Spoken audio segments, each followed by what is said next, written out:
자, 기초이론 과정 9번째 시간 지나서 돌아가겠습니다.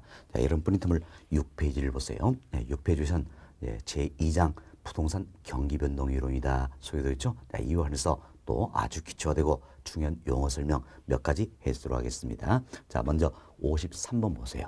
53번은 인플레이션이다 나와 있는데, 자, 이 인플레이션 이걸 줄여서 흔히 우리가 이제 인플레 이렇게 표현하기도 한다라는 겁니다. 그래서 이제 인플레이션에서는 물가 수준이 지속적으로 상승 현상을 말한다는 이야기에서 한마디로 표현 물가 상승이다 이렇게 생각하시면 되겠습니다. 그래서 이제 지문에도 제가 넣어드렸죠. 인플레이션이란 물가 수준이 지속적으로 상승 현상으로 물가 상승 이렇게 표현하게 된다는 겁니다. 다음 54번 용어 봅시다. 54번은 스태그플레이션이다 넣어드렸는데, 자, 이 스태그플레이션이다. 자, 이는 스태그네이션과 인플레이션을 합성한 신조어다 이렇게 보시면 되겠어요. 이때 스태그네이션은 경기 침체다 이런 의미고, 인플레이션 뭡니까? 물가 상승이다. 그래서 그럼 둘을 합성한 신조어가 되기 때문에 이제 경기 침체 그리고 물가 상승이다 이렇게 생각하시면 되겠죠. 그래서 경기가 후퇴하거나 불황임에도 불구하고 물가가 상승하는 현상을 가리켜서 우리가 스태그플레이션 이렇게 표현한다라는 겁니다. 그래서 지문 한번 보세요. 그러면 스태그플레이션은 스태그네이션 즉 경기 침체와 인플레이션 즉 물가 상승을 합성한 신조어다라는 겁니다. 그래서 경기 후퇴나 불황에도 불구하고 물가가 상승 현상을 말한다는 겁니다. 자, 이렇게 해서 저희들이 이제 인플레이션 그리고 스태그플레이션 간단하게 용어 정리해 드렸습니다. 이런 정도만 이해하시고, 다음 이제 55번부터 57번까지 모아서 설명을 좀 드리도록 하겠습니다. 먼저 55번입니다. 55번은 부동산 경기 변동이다 소개되고 있는데, 자, 이분은 우리가 이런 잘 해봅시다. 자, 처음 영선인 추세선을 중심으로 합니다. 처음 추세선을 중심으로 해서 부동산 경기가 상승 그리고 하강 이를 반복한다는 겁니다. 자, 이와 같은 현상을 가리켜서 우리가 부동산 경기 변동이다 이렇게 이야기하는 겁니다. 그래서 부동산 경기 변동이다. 자, 이는 결국 추세선을 중심으로 해서 상승 그리고 하강을 반복하는 현상이다 이렇게 생각하시면 되겠어요. 자, 이원에서 저희들이 이제 용어 정리 좀 하겠는데, 여기 보세요. 여기가 경기가 가장 안 좋은 점이죠. 지금 경기가 가장 안 좋은 점을 우리가 저점이다 표현하겠죠. 여기도 경기가 가장 안 좋은 점이다. 그래서 저점이다 표현할 수 있겠죠. 다음 여기는 경기가 가장 좋은 점이네요. 이를 가려서 정점이다라고 표현합니다. 근데 저점에서 정점에 이르는 정점에 이르는 이 기간이 있다는 이야기예요. 이 기간은 경기가 좋아지는 국면이다라는 이야기죠. 그래서 이 기간을 우리 흔히 확장 국면이다라고 이야기합니다. 경기 좋아져서 확장 국면이다. 다음 정점에서 저점에 이르는 이 기간이 있습니다. 이 기간은 경기가 안 좋아진다 할 수 있겠죠. 그래서 이 기간을 가리켜서 수축 국면이다 이렇게 표현하는 겁니다. 자, 보세요. 확장 국면에서는 경기가 좋아지는 국면이다. 그래서 저점에서 정점에 이르는 이 기간이 되고, 수축 국면은 경기가 안 좋아진다는 이야기예요. 그래서 정점에서 저점에 이르는 이 기간을 의미한다라는 겁니다. 다음은 여기 보세요. 이제 저점에서 다시 저점에 이르기까지 기간이 있다는 이야기. 처음 저점에서 다시 저점에 이렇게 기간이 있다. 그럼 이 기간을 뭐라 할 것인가? 자, 보세요. 저점에서 다시 저점까지니까 한 바퀴 돌았다 할 수 있겠죠. 일순환했다 이런 의미에서 저점에서 저점까지 이르는 이 기간을 가리켜서 우리가 순환 주기다라고 이야기합니다. 또는 줄여서 주기 이렇게 표현한다는 겁니다. 그럼 이때 여기 보시면 우리가 순환 주기다 즉 주기다 이렇게 표현했는데, 이는 일 순환하는데 소요되는 기간을 의미하는 겁니다. 결국 한 바퀴 도는데 걸리는 기간을 의미한다. 그래서 저점에서 다시 저점에 이르기까지 이 기간도 뭐가 됩니까? 순환 주기다 할 수 있겠죠. 그리고 정점에서 다시 정점에 이르기까지 기간도 순환 주기다 표현할 수 있겠네요. 여튼 순환 주기는 일 순환하는데 소요되는 기간을 의미한다 이렇게 보시면 되겠습니다. 다음은 여기 정점 있네요. 정점과 저점 있죠? 저점 사이에 이 폭이 있다는 이야기예요. 이 폭이 있다. 정점과 저점 사이에 이 폭이 있다. 이 폭을 가리켜서 우리가 순환 순환 진폭이다라고 이야기합니다. 순환 진폭이다. 그래서 줄여서 이분도 진폭 이렇게 표현하기도 한다라는 거면서 여러분들이 여기서 먼저 순환 주기 그리고 순환 진폭 이 용어를 구분할 수 있어야 됩니다. 자, 순환 주기다. 이건 뭘 이야기합니까? 일 순환하는데 즉 한 바퀴 도는데 소요된 기간을 의미한다라는 겁니다. 반면 자, 순환 진폭이라는 것은 정점과 저점 사이의 폭을 의미한다. 이렇게 생각하시면 되겠습니다. 자, 그럼 우리가 이제 부동산과 일반 경기와 비교를 한번 할 수록 하겠습니다. 먼저 순환주기입니다. 순환주기인데 이 부동산 관련해서 순환주기 대표적인 학설이 바로 한센 순환입니다. 한센이라는 학자에 의해서 발견되었다. 이런 의미에서 한센 순환이다 이야기하는데 자, 여기에 넣으면 1순환대 소요된 기간이 약 17에서 18년 정도다 이렇게 보이는 겁니다. 이게 부동산 관련한 대표적인 학설이다라는 겁니다. 다음은 일반 경기 관련해서는 우리가 주순환이다라고 일컫는 게 있습니다. 주순환일 건데 이건 주글라라는 학자에서 발견되었다 해서 주글라 순환이다 이렇게도 표현하는 겁니다. 자, 이름이 참 재밌죠? 주글라. 쉽게 생각하면 죽을래 이렇게 보시면 되겠어요. 그렇지만 이름은 크게 중요한 건 아닙니다. 자, 주순환, 주글라 순환 여기 나면 1순환대 소요기간이 약 8에서 10년 정도다라는 겁니다. 다음 일반 경기에 장기 순환이 있어요. 장기 순환이다라는 겁니다. 이는 콘트라티프라는 학자에서 발견되었다 해서 흔히 우리가 콘트라티프 순환이다 이렇게도 이야기합니다. 콘트라티프 순환이다 이렇게도 이야기하는데 하여튼 이름 자체도 길잖아요. 길죠. 그래서 장기순환이다 생각하시고 이 콘트라티프 순환 장기순환 예를 들면 1순환대 소요된 기간이 약 50에서 60년 정도다 이렇게 설명하고 있다는 겁니다. 그래서 우리는 부동산 관련된 대표적인 순환주기 한센 순환이다. 그리고 일반 경기 관련해서는 주순환 그리고 장기순환 두 가지를 말씀을 드렸습니다. 자, 그래서 다른 특별한 가정이 없다면 부동산 경기의 순환주기 이걸 설명할 때는 부동산 순환주기는 한센 순환 그리고 일반 경기는 주순환인 주글라 순환 이것과 비교하는 겁니다. 그래서 다른 특별한 가정이 없다면 한센 순환과 주순환인 주글라 순환 이걸 비교한다라고 보시면 되겠습니다. 자, 그럼 보세요. 부동산 경기는 약 17에서 18년이죠. 반면 일반 경기는 8에서 10년이라는 이야기예요. 그럼 이걸 비교하니까 결국 부동산 경기의 순환 주기는 일반 경기의 순환 주기 여기에 비해서 약 2배 정도 길다는 걸 알 수 있겠죠. 그래서 부동산 경기의 순환 주기는 일반 경기의 순환 주기에 비해서 약 2배 정도 길다 이렇게 해서 결론만 이해하시면 되는 겁니다. 자, 여기는 수치 하나도 중요성 없다라는 이야기예요. 없다. 그리고 학자 이름 하나도 중요성 없습니다. 그래서 이름 외우려 하지 마세요.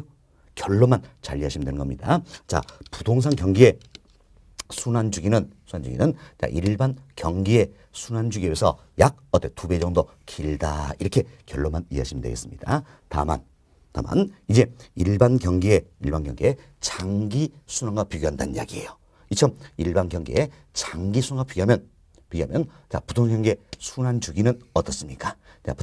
일반 경기의 장기 순환 여기에 비해서는 부동산 경기의 순환 주기가 오히려 짧다라는 거지요. 짧다. 이렇게 생각하시면 되겠습니다. 자, 결론만 역시 이해하시면 된다는 겁니다. 수치의 의미가 없다. 학자 이름 의미가 없다라는 이야기예요. 결론만 이해하자는 겁니다. 다시 한 번 말씀드립니다. 부동산 경기의 순환 주기는 일반 경기의 순환 주기에 비해서 약 2배 정도 길다. 그렇지만 일반 경기의 장기 순환 이것과 비교한다면 오히려 부동산 경기의 순환 주기는 어떻습니까? 짧다는 걸 알 수 있다. 이렇게 결론만 이해하시면 되겠습니다. 다음 순환 진폭입니다. 자, 순환 진폭은 정점과 저점 사이 폭이라 그랬지요. 폭이다. 자, 그럼 우리가 이제 이걸 생각을 한번 봅시다. 자, 일반 경기가 이렇게 좋아지고 있어요. 좋아지는데 그래서 이제 내가 가진 땅 위에다가 오피스를 지어서 분양하면 분양이 잘 될 것 같다냐. 그래서 오피스를 짓기 시작했습니다. 짓기는데 자, 15층짜리예요. 15층짜리 오피스인데 8층 이렇게 지금 올라가고 있다는 이야기예요. 근데 이때 일반 경기 좋다가 이제 8층 올라가니까 정점을 찍고 돌아서더란 이야기예요. 그럼 이때 나는 오피를 치다가 어때? 이제 일반 경기가 안 좋은 시간이니까 오피를 치는 거 멈추고 플랜카드 걸어놓습니다. 자, 경기 좋아지면 다시 찍겠습니다. 이러는 겁니까? 아니잖아요. 자, 오피를 계속 찍는다는 이야기예요. 그럼 결국 우리 인을 통해서 일반 경기는 정점을 찍고 돌아섰지만 부동산은 어때? 그대로 간다라는 걸 알 수 있겠지요. 따라서 일반 경기의 정점보다 부동산 경기의 정점이 어때? 더 높다라는 겁니다. 그래서 부동산 경기의 정점은 자, 일반 경기보다도 더 높다. 이렇게 보시면 되겠습니다. 다음 이제 저점입니다. 이제 부동산은 한번 불황의 늪에 빠지게 되면 쉽게 흘러나지 못한다는 이야기예요. 그래서 일반 경기에 비해서 저점은 어때? 더 깊다 할 수 있겠지요. 이처럼 부동산 경기는 일반 경기에 비해서 정점은 더 높고 저점은 어때? 더 깊다는 이야기예요. 그래서 순환 진폭은 어떻습니까?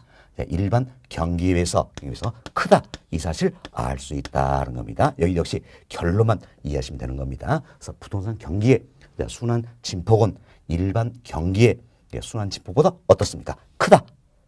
이렇게 결론만 이해하시면 되겠습니다. 자, 과거에 우리 시험에 적다 이렇게 나와서 틀린 문장이 된 적이 있었다는 겁니다. 그래서 부동산 경기의 순환 진폭은 일반 경기의 순환 진폭보다 어때? 크다. 결론만 잘 이해하자는 겁니다. 이는 뭐 되는 것인가? 그래서 이제 부동산 시장은요, 일반 지화 시장에서 훨씬 더 불안전하다는 이야기예요. 지금 시장이 불안전해서 그래서 자, 일반 경기에 민감하게 대응하지 못하기 때문이다라는 겁니다. 자, 지금 일반 경기에 민감하게 대응한다라면 일반 경기가 정점을 찍으면 바로 부동산도 정점 찍어야 되겠죠. 그렇지만 일반 경기에 민감하게 대응하지 못하기 때문에 결국 자, 부동산 경기의 정점은 일반 경기의 정점보다 어때? 높을 수밖에 없다라는 이야기예요. 저점은 더욱더 깊게 된다. 그래서 결론적으로 자, 부동산 경기의 순환 진폭은 일반 경기보다 크다. 이렇게 이해하시면 되겠습니다. 됐습니다. 다음 이제 순환 국면이라는 게 있어요. 순환 국면인데 자, 이건 우리가 이런 생각을 해봅시다. 자, 여기 보세요. 일단 저점을 찍고 경기가 어때? 서서히 살아난다는 이야기예요. 살아난다. 이 시기를 우리가 뭐라고 것인가? 회복한다라는 겁니다. 그동안 안 좋던 경기가 저점을 찍고 서서히 살아나니까 회복한다. 이러면서 이 시기를 우리가 이제 회복 시장이다. 이렇게 이야기하는 겁니다. 회복 시장이다. 다음은 이제 추세선을 중심으로 자, 경기가 지속적으로 상승하는 이 시기가 있다는 이야기예요. 이 시기를 그래서 우리가 상향 시장이다라고 이야기합니다. 자, 위로 향한다. 이러면서 상향 시장이다. 이렇게 표현하는 겁니다. 다음 정점을 찍고 돌아선다는 이야기. 그럼 그동안 좋았던 경기가 이때 정점 찍고 안 좋아지기 시작한다는 이야기죠. 그럼 후퇴한다 할 수 있겠죠. 그래서 이 시기를 가리켜서 우리가 후퇴 시장이다. 이렇게 표현하는 겁니다. 다음 이제 추세선을 중심해서 경기가 지속적으로 하강한다는 이야기예요. 이 시기를 가리켜서 우리가 하향 시장이다라고 이야기합니다. 이처럼 자, 부동산 경기도요. 순환 국면에 따라서 크게 네 가지로 구분할 수가 있다는 겁니다. 자, 회복 시장, 자, 상향 시장, 후퇴 시장, 하향 시장이다. 이처럼 순환 국면에 따라서 네 가지로 분류할 수 있다는 겁니다. 그리고 일반 재화시장에서는 찾아보기 어렵습니다. 부동산 시장만 존재하는 고유한 국면이 하나가 더 있다는 겁니다. 이게 안정시장이에요. 이게 안정시장이다. 그런데 사실 안정시장은 자, 일반 재화시장에서는 찾아보기 어렵습니다. 그럼 부동산 시장은 존재하는 고유한 국면 할 수 있는데 안정시장은 아무 때나 올 수 있어요. 아무 때나 올 수 있기 때문에 순환 국면에 따른 분류는 아니란 이야기예요. 아니다. 그럼 우리 대표적인 사례를 한번 생각해 봅시다. 자, 하향시장입니다. 하향시장은 경기가 아주 안 좋죠. 아주 안 좋기 때문에 거래가 거의 이루지 않는다는 이야기예요. 그렇다고 역세권이라든지 도심에 위치가 좋고 규모가 작은 무슨 거래가 되더란 이야기예요. 뭐 때문입니까? 실수요자에서 뒷받침되기 때문이다라는 겁니다. 이처럼 불황에 강한 유형의 부동산 시장이다. 이게 이제 바로 안정시장을 설명하는 대표적인 사례가 된다. 이렇게 보시면 되겠어요. 여튼 우리가 이제 부동산 경기 변동도 순환 국면에 따라서 분류하면 크게 네 가지가 있다. 뭐가 있습니까? 회복 시장, 상향 시장, 후퇴 시장, 하향 시장이다라는 겁니다. 그리고 그리고 이제 안정시장 여기까지 포함해서 5가지로 분류하는 견해도 있다. 이렇게 참고하시면 되겠습니다. 자, 이제 설명 다 드렸네요. 자, 프린트를 통해서 한 번 더 우리 또 반복하도록 하겠습니다. 자, 55번 보세요. 자, 55번 시연. 자, 부동산 시장이 추세를 중심으로 하여 이처럼 추세선. 자, 이걸 중심으로 한다는 이야기예요. 그럼 추세를 중심으로 해서 상승과 그리고 하강 국면이 반복되는 현상이 있다는 겁니다. 자, 이걸 뭐라 합니까? 부동산 경기 변동이란다. 이렇게 보시면 되겠죠. 다음 56번입니다. 자, 순환주기란 일순환대 소유된 기간이다. 이처럼 자, 일순환대 소유된 기간을 뭐라 합니까? 순환주기. 줄여서 우리가 주기 이렇게 표현한다는 겁니다. 자, 부동산 경기는 일반 경기에 비해 순환주기가 약 2배 정도 길다. 결론만 우리 잘리하자 그랬죠. 약 2배 정도 길다라는 이야기예요. 그렇지만 일반 경기의 장기 순환 이보다는 어떻습니까? 짧다. 이렇게 결론만 잘리하시면 되겠습니다. 수치, 학자 이름 중요성 없다 그랬습니다. 다음 57번 봅시다. 야, 순환 진폭이란 이처럼 순환 진폭이란 정점과 저점 사이의 폭을 의미한다라는 겁니다. 그래서 줄여서 진폭 이렇게도 표현한다 그랬습니다. 자, 부동산 경기는 일반 경기에 비해 정점은 더 높다라는 이야기죠. 그리고 저점은 더 깊다. 그래서 순환 진폭은 어떻습니까? 크다. 결론만 내기도 이해하였습니다. 순환 진폭은 크다는 이야기예요. 뭐 때문입니까? 부동산 경기가 일반 경기에 민감하게 작용하지 못하기 때문이다. 알 수 있겠죠. 다음 58번입니다. 자, 부동산 경기는 순환 국면에 따라 4가지죠. 뭡니까? 회복시장, 다음은 상향시장, 후퇴시장, 하향시장으로 구분할 수 있다는 겁니다. 그 다음 주에 자, 순환 국면에 따른 분류는 아니라 그랬어요. 그렇지만 부동산 시장 고유의 안정시장 여기까지 포함해서 5개의 국면으로 구분하기도 한다. 이렇게 참고하시면 되겠습니다. 자, 이렇게 해서 저희들이 이제 부동산 경기변동 이론이다. 이와 관련해서 아주 기초되고 중요한 용어 몇 가지 설명을 드렸습니다. 다음은 이제 우리 교재 3장으로 넘어갑니다. 자, 3장은 부동산 시장론이에요. 자, 이와 관련해서 또 용어 정리 몇 가지 들어가겠습니다. 자, 이제 자, 59번입니다. 59번부터 63번 여기까지는 부동산 시장의 특성이다. 이와 관련된 내용이에요. 자, 부동산 시장의 특성이다. 이와 관련된 내용인데, 자, 보세요. 특성은 뭡니까? 특별한 성질이다라는 겁니다. 지금 부동산 시장은 일반 재화시장과 다른 특별한 성질이 있다라는 겁니다. 뭐 때문일까요? 바로 부동산 시장에서 거래되는 재화가 뭡니까? 부동산이죠. 이 부동산은 자, 일반과 다른 특별한 성질을 지니고 있다. 우리 배웠잖아요. 그렇죠? 예를 들어서 부동성, 부증성, 영속성, 개별성, 인접성. 자, 이와 같은 부동산의 특성이 있다는 얘기. 참 부동산의 특성. 자, 이로 인해서 자, 부동산 시장도 일반 재화시장과 다른 특별한 성질을 지닌다. 이게 부동산 시장의 특성이다 생각하시고, 자, 이와 관해서 몇 가지 말씀 좀 드리도록 하겠습니다. 자, 먼저 59번. 자, 내용이 되겠는데, 자, 이번 우리 얘기를 합시다. 자, 시장을 구분하는 방법이 여러 가지가 있어요. 여러 가지인데, 이 중에 우리 하나가 시장을 전국적 시장과 지역적 시장이다. 이렇게 구분하는 방법이 있다라는 겁니다. 자, 이때 전국적 시장이라서는 전국을 단위로 해서 형성되는 경우가 되어 있고, 지역적 시장은 지역을 단위로 해서 형성되는 경우다. 이렇게 보시면 되겠습니다. 그래서 전국을 단위로 해서 형성된 시장을 전국적 시장, 지역을 단위로 해서 형성된 시장을 지역적 시장이다. 이렇게 표현하는 겁니다. 표현한다. 보시면 되겠어요. 자, 그럼 우리가 이제 이런 예를 한번 들어봅시다. 자, 여기에 구로 지역이 있고 여기에 강남 지역이 있다. 이렇게 가정해 봅시다. 여기는 구로입니다. 구로. 여기는 강남이다라는 겁니다. 사실 이제 묵힌 본사가 있는 곳이 바로 구로예요. 구로. 좀 좋습니다. 구로 지역, 강남 지역이다라는 겁니다. 자, 보세요. 구로에서는 어떤 재화에서 사온 사람이 더 많다는 이야기예요. 그럼 사온 사람이 더 많다는 이야기는 뭡니까? 초과 수요 현상이다 할 수 있겠죠. 초과 수요 현상이 나타난다는 이야기예요. 반면 강남에서는 853이 더 많다는 이야기예요. 자, 이처럼 853이 더 많은 경우가 뭡니까? 초과 공급 현상이 나타난다. 이렇게 보시면 돼서 그럼 만약에 이 재화가 사과라는 이야기예요. 사과. 그럼 구로에서는 사과가 부조다 아우성이고 강남에서는 사과가 남아돈다는 이야기예요. 그럼 자, 사과를 파는 사람 입장에서는 남아도는 쪽에서 부정적으로 이렇게 이동을 시킨다라는 겁니다. 지역 간 이동이 가능하기 때문이죠. 그럼 시장은 전국을 단위로 형성이 될 수 있다라는 이야기예요. 그렇지만 우리 부동산 생각합시다. 자, 예를 들어서 토지입니다. 토지. 구로는 토지가 부조하다 아우성이고 강남은 토지가 남아 돈다는 이야기예요. 그럼 자, 강남에서 남아돈 토지를 구로 이렇게 이동시킬 수 있어요, 없어요? 없다는 이야기예요.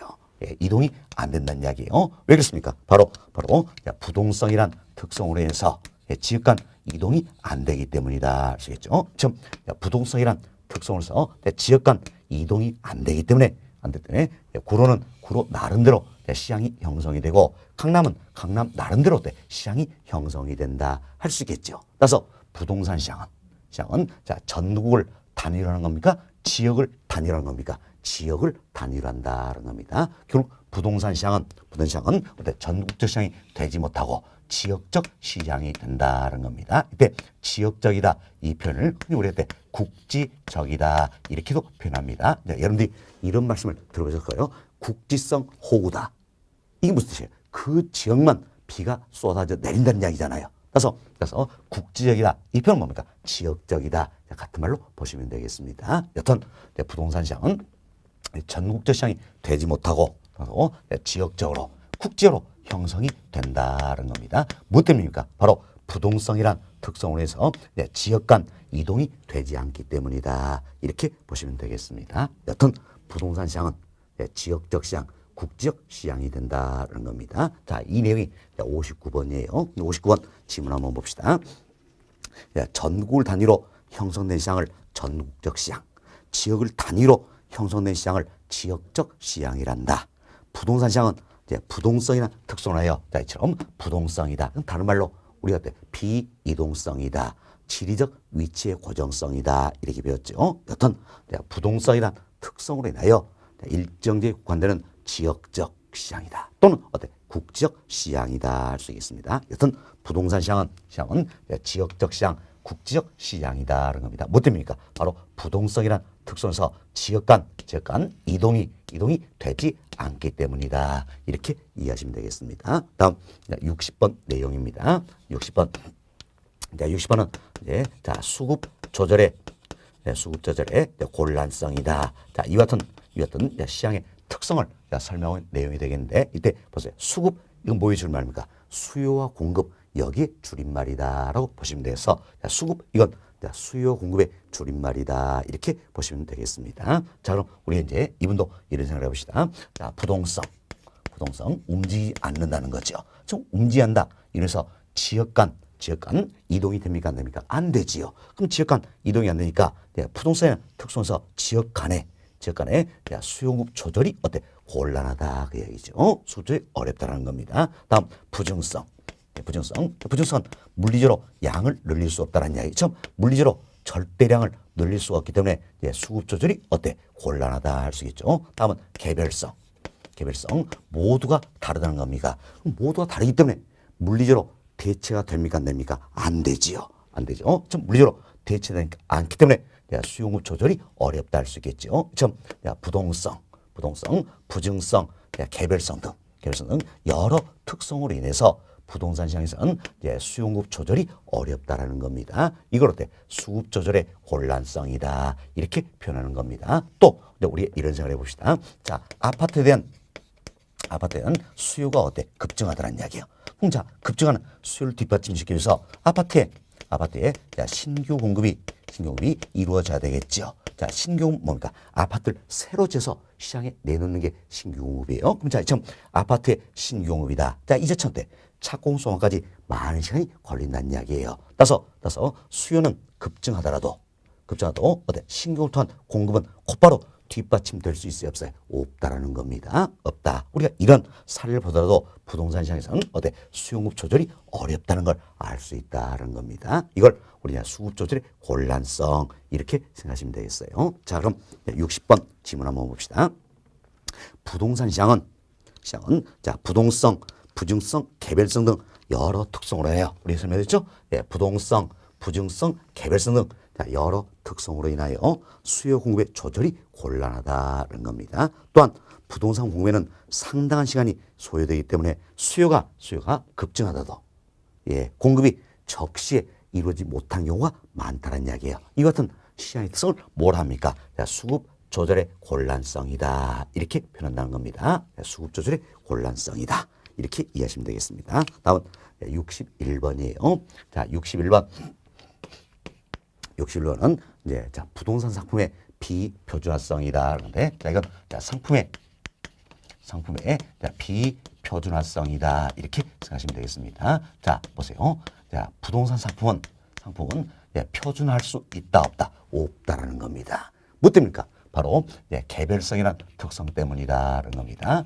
예, 개별성 이로 해서 어때? 모두가 다 다르다는 이야기야. 그럼 모두가 다 다르기 때문에 상품을 표준화할 수 있다 없다? 없다라는 이야기예요. 이것은 개별성 특성에서 부동산 상품은 어때? 표준화, 규격화가 어렵다. 이렇게 보시면 되겠습니다. 참 표준화가 어렵기 때문에 일반 재화에 비하여 대체 가능성은 낮아지겠지요.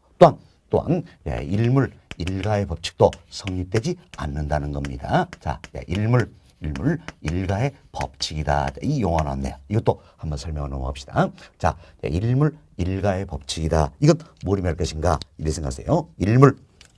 하나의 물건에는 일가, 하나의 가격이 존재한다. 이 법칙을 우리가 이제 일가의 법칙이다. 이렇게 이야기하는 겁니다. 일가의 법칙이다. 이렇게. 자, 그럼 어떤지? 이처럼 구로의 토지시장이라는 이야기야. 그럼 구로의 토지시장에서 자, 하나의 물건에는 하나의 가격이 존재한다. 이게 결국 뭡니까? 일가의 법칙이다 할 수 있겠죠. 그럼 자, 보세요. 이제 이처럼 자, 구로 토지시장에서 일가의 법칙이 적용되기 위해서는 구로에 있는 모든 토지가 어때? 같아야 되겠죠. 그래야 하나의 물건이 된다는 이야기야. 그러나 토지마다 같습니까? 다를 수밖에 없습니까? 다를 수밖에 없다. 왜? 개별성 특성 때문에 다 다르다는 이야기예요. 따라서 자, 이제 구로에 있는 토지시장이 할지도 성립이 됩니까? 안 됩니까? 안 된다는 이야기예요. 또 보세요. 이제 자, 구로에 있는 토지시장에서 자, 일가 이게 성립이 되기 위해서는 모든 토지에 단일했던 가격이 어때? 같아야 된다는 이야기예요. 그러나 보세요.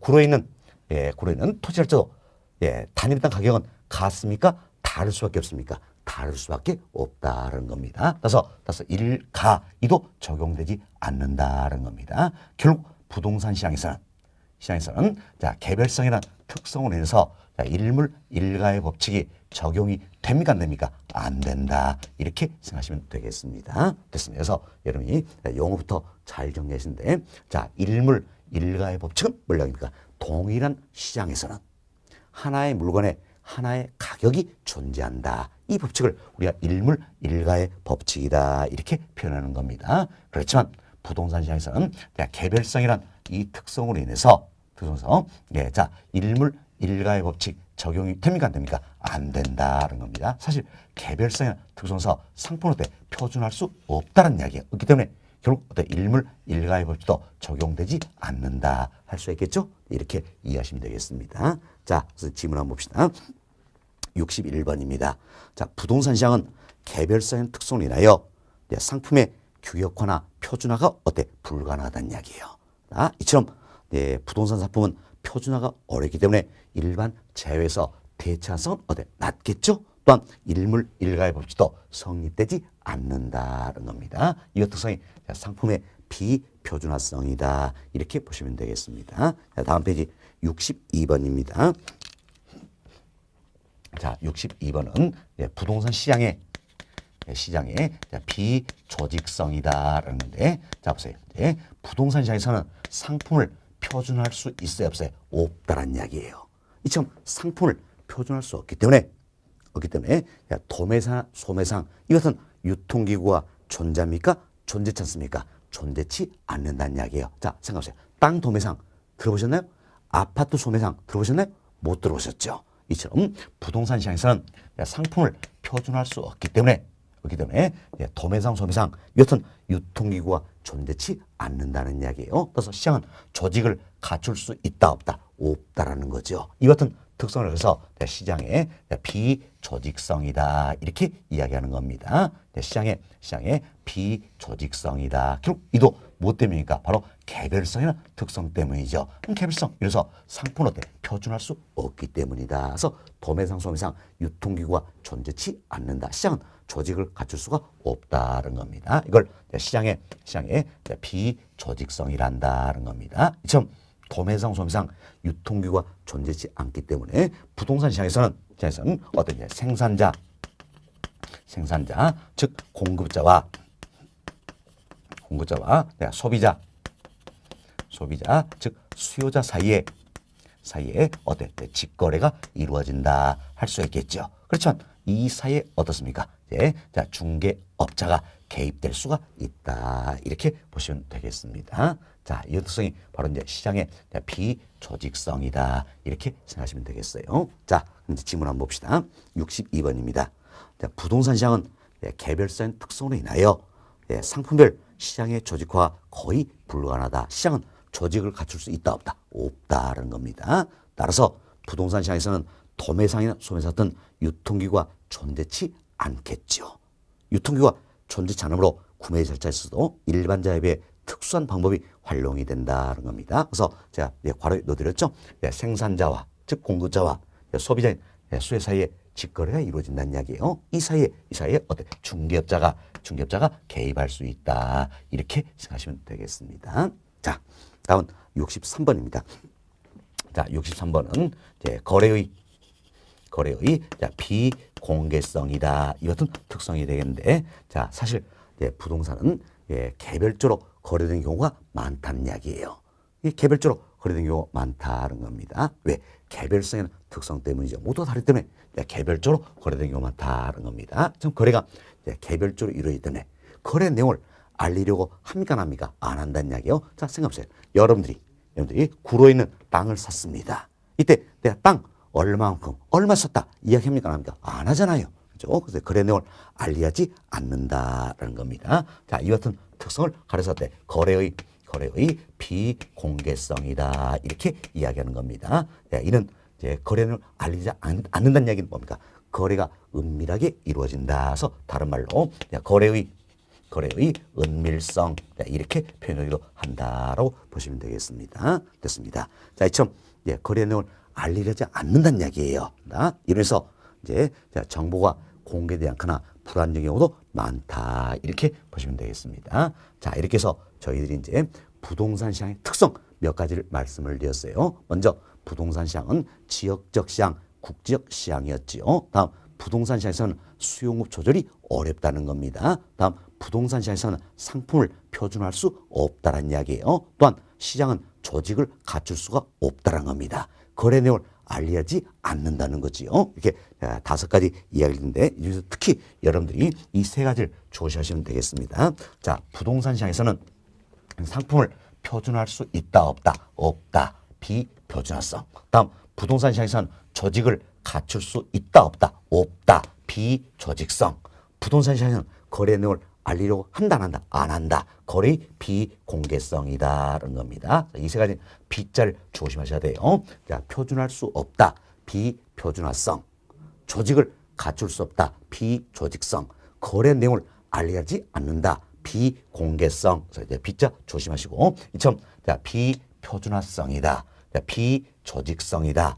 거래의 비공개성이다. 모두가 어떤 성입니까? 개별성과 밀접한 관련이 있다. 이렇게 해서 특히 이 3가지를 잘 정리해 주시기 바라겠습니다. 자, 그리고 63번 질문 한번 더 살펴봅시다.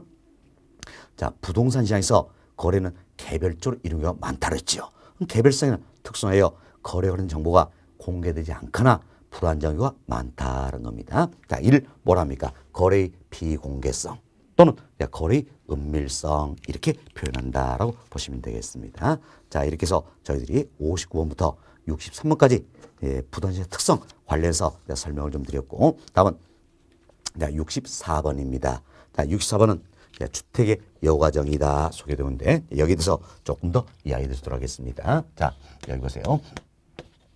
주택의 여과 과정이라는 게 있습니다. 자, 이는 다른 말로 주택의 순환 과정이다 이렇게도 표현하는데, 이 같은 여과정, 순환 과정, 이걸 설명하기 위해서는 몇 가지 가정이 필요합니다. 그래서 가정부터 우리가 이야기를 드립니다. 자, 먼저 주택시장에서는 오로지 고가 주택시장과 저가 주택시장만이 존재한다는 겁니다. 딱 시장은 두 가지만 존재한다는 이야기예요. 고가 주택시장 그리고 저가 주택시장이다. 이처럼 주택시장에서는 고가 주택시장, 저가 주택시장 딱 두 가지만 존재한다는 겁니다. 그런데 고가 주택시장에서는 뭐가 거래됩니까? 바로 고가 주택이 거래된다 할 수 있겠죠. 그리고 저가 주택시장에서는 뭐 거래됩니까? 저가 주택이 거래된다 이렇게 보시면 되겠습니다. 밑에 고가 주택이라서는 일정 수준 이상의 주택을 말하는 겁니다. 일정 수준 이상의 주택이다라는 겁니다. 반면 저가 주택이라서는 일정 수준 이하의 주택을 말하는 것이다라는 겁니다. 근데 일정 수준이 도대체 얼마나 될 것인가? 이는 나라와 시대에 따라서 달라지는 아주 추상적인 개념이다 생각하시고, 편의상 우리는 이렇게 보자는 이야기예요. 자, 빌라와 판잣집이 있다는 이야기예요. 근데 빌라는 일정 수준 이상의 주택이다, 고가주택.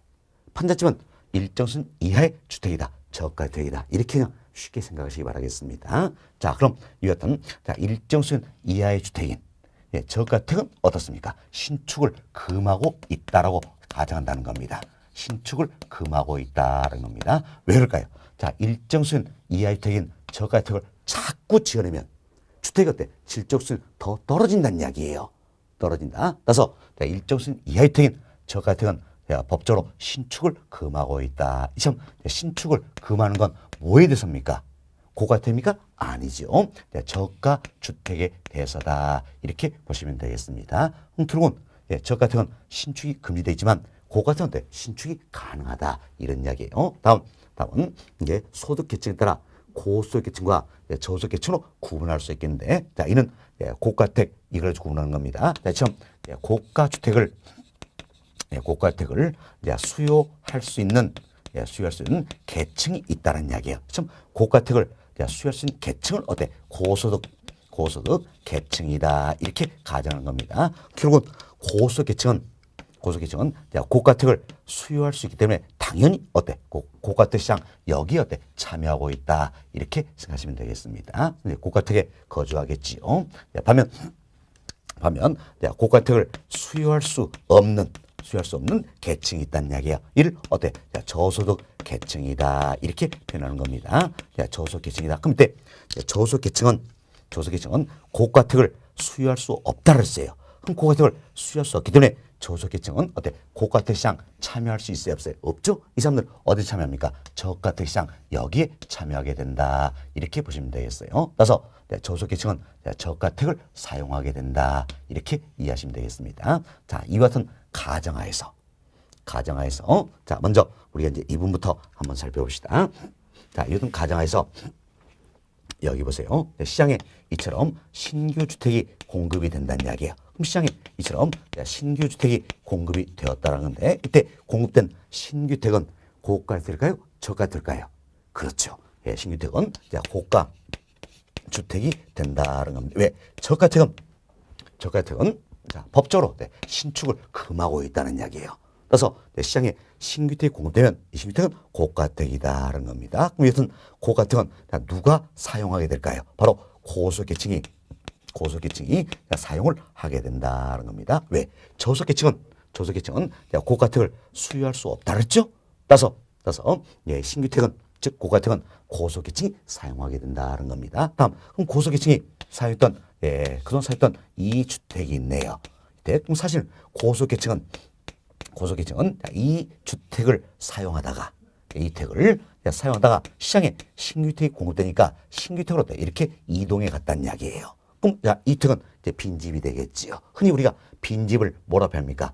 빈집을 공가 이렇게 표현한다요. 공가, 빌, 공자, 집가자 써서 공가 이렇게 표현합니다. 공가는 빈집이다라는 겁니다. 자, 이택을 이제 누가 사용될 것인가? 바로 저소계층이 사용을 하게 된다. 이렇게 보시면 되겠어요. 결국 시장에 신규택이 공급이 되면 이처럼 시장에 신규택이 공급이 되면 이는 어때? 고소계층뿐만이 아니라 저소계층도 영향을 받는다. 이 사실 알 수 있겠지요. 또한 여기 보세요. 자, 이택을 우리가 기준합시다. 이택은 당초에 누가 사용했습니까? 고소계층이 사용했죠. 이제는 누가 사용합니까? 저소계층이 사용하고 있다. 결국 고소계층이 사용했던 주택을 저소계층이 사용하게 된다는 이야기예요. 주택의 어때? 순환이 이루어지고 있다. 할 수 있겠죠. 그래서 우리가 주택의 여과정, 필터링 현상을 주택의 어때? 순환 과정이다. 이렇게도 표현한다는 겁니다. 이것은 주택의 여과정에는 크게 두 가지가 있다는 거예요. 그런데 먼저 상향 여과라는 게 있습니다. 상향 여과라는데, 자, 이는 여러분이 이런 생각하시면 되겠습니다. 저가 주택이 이제 어때? 재개발이 된다는 이야기예요. 저가 주택이 재개발이 된다는 겁니다. 또는 저가 주택을 수선 개보수 한다는 이야기예요. 자, 이래서 저가 주택이 고가 주택으로 전환되는 현상을 가리켜서 우리가 상향 여과다 이렇게 이야기하는 겁니다. 이때 저가 주택은 누가 사용했습니까? 바로 저소계층이 사용을 했겠죠. 그럼 저소계층이 사용한 이 주택이 이제 재개발이 된다는 이야기예요. 또는 수선 개보수가 이루어집니다. 그래서 고가택으로 전환이 되면 저소계층은 고가택 사용할 수 있어요, 없어요? 없다라는 이야기예요. 없다. 그럼 고가택은 누가 사용해야 됩니까? 고소계층이 사용을 하게 된다는 겁니다. 자, 이처럼 저가 주택이 고가택으로 전환되는 현상. 자, 저소계층이 사용하던 기존 주택을 고소계층이 사용하게 된다는 이야기예요. 자, 이 같은 현상을 뭐랍니까? 상향 여과다 이렇게 이야기하는 겁니다. 다음은 정반대의 경우가 있겠죠. 정반대 경우. 자, 봅시다. 정반대 경우는 하향 여과다 할 수 있겠는데, 자, 하향 여과는 이런 경우입니다. 고가 주택이 시간이 지나면서 노후화되겠죠. 어서 저가택으로 전환되는 현상을 말한다는 겁니다. 그럼 고가택은 누가 사용했습니까? 고소계층이 사용을 했다는 이야기예요. 자, 고가택이 저가택으로 전환이 되니까 고소계층은 떠나겠지요. 떠나고 여기에 누가 사용해야 됩니까? 저소계층이 사용을 하게 된다는 겁니다. 자, 이처럼 고가택이 저가택으로 전환되는 현상이 있다는 이야기예요.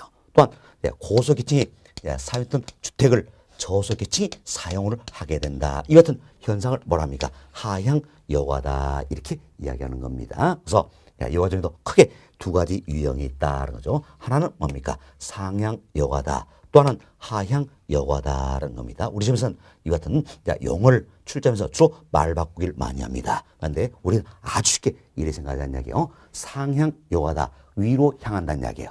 위로 올라가면 상향 여과가 있고 아래로 떨어지면 하향 여과가 된다는 겁니다. 그럼 자, 여기 보세요. 저가택이 고가택으로 전환된다. 그럼 주택의 질적 수준이 높아지잖아요. 위로 올라가니까 상향 여과다. 이렇게 생각하시는 이야기예요. 다음은 저소계층이 사용하는 주택을 고소계층이 사용하게 된다. 그럼 저소에서 고소로 위로 올라갔죠? 상향 여과다. 그래서 위로 올라가면 상향 여과라는 이야기예요. 반면 여기 보세요. 고가택이 저가택으로 전환된다냐. 그럼 주택의 질적 수준이 아래로 떨어졌죠. 뭡니까? 하향 여과다라는 거죠. 결국 고소계층이 사용택을 저소계층 사유로 전환이 된다. 그럼 고소에서 저소 아래로 떨어졌다는 이야기야. 하향 여과다 이렇게 보시면 되겠어. 여러분들이 이제 이 용어만 잘 이해하시면 되는데 준 조건 없이고 위로 올라가면 상향 여과. 아래로 떨어지면 하향 여과다. 이렇게 생각하면 아주 쉽게 정리될 겁니다. 자, 그럼 우리가 이제 이 사례를 보세요. 이 사례를 보시면 자, 이택을 한번 생각해 봅시다.